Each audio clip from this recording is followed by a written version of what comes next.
Sophie's squash.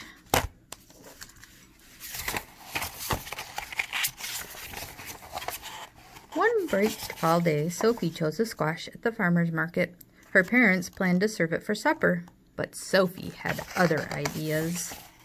It was just the right size to hold in her arms, just the right size to bounce on her knee, just the right size to love.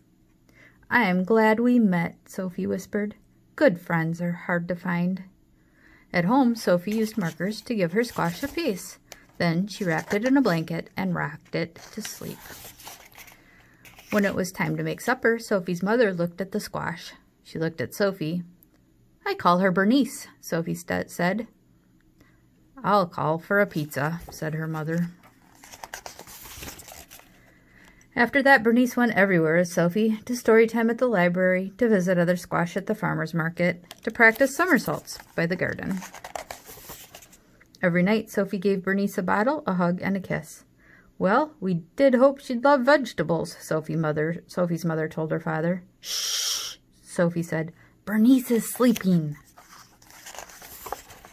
"Sweet pea," Sophie's mother said one morning, as they made blueberry waffles, "Bernice is a squash, not a friend. If we don't eat her soon, she'll be mushy and gross. Let's bake her with marshmallows. Won't that taste yummy?" "Don't listen, Bernice," Sophie cried. That afternoon, Sophie's father took her shopping. "Sugar beet," he said, "Bernice is a squash. Why don't you pick a nice toy to play with instead?" But the trucks were too hard. The dolls were too soft. Sophie clutched Bernice tightly. "No, thanks," she said. "I have everything I need." After supper, Sophie's mother called a family meeting. Bernice napped in Sophie's lap. "Why don't we donate Bernice to the food pantry before she rots?" her father suggested. Sophie shook her head. "Bernice will last forever." "Bernice seems a little blotchy," said Sophie's dad on the way to the library one day. "She looks perfect to me." At story time, some kids pointed and stared. "What's that spotty thing?" a boy asked. "Her name is Bernice, and she's a squash," Sophie said, "with freckles." "Maybe Bernice should stay home next time," Sophie's mother suggested. "Why?" Sophie asked. She wasn't the one being rude. Still, as winter neared, Sophie noticed changes. Bernice seemed softer, and her somersaults lacked their usual style. "Visiting friends will cheer you up," Sophie said. At the farmer's market, squash were everywhere. Firm, shiny squash.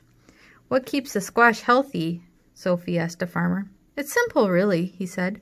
"Fresh air, good clean dirt, a little love." Well, Sophie thought, I have all that.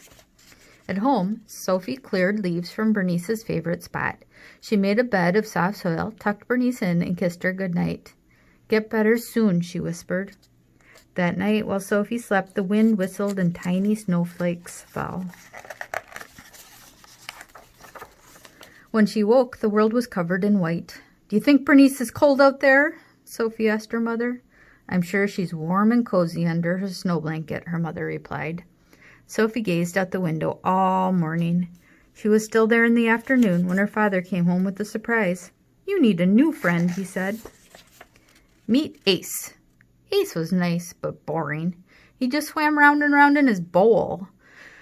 But during the long winter, Sophie discovered that Ace was a superb silent reader who did fabulous flip turns, and he always listened politely when she talked about Bernice. When the snow finally melted, Sophie rushed to the garden. The only thing there was a small green sprout. It looked strangely familiar. "Bernice," Sophie said, "how was your winter?"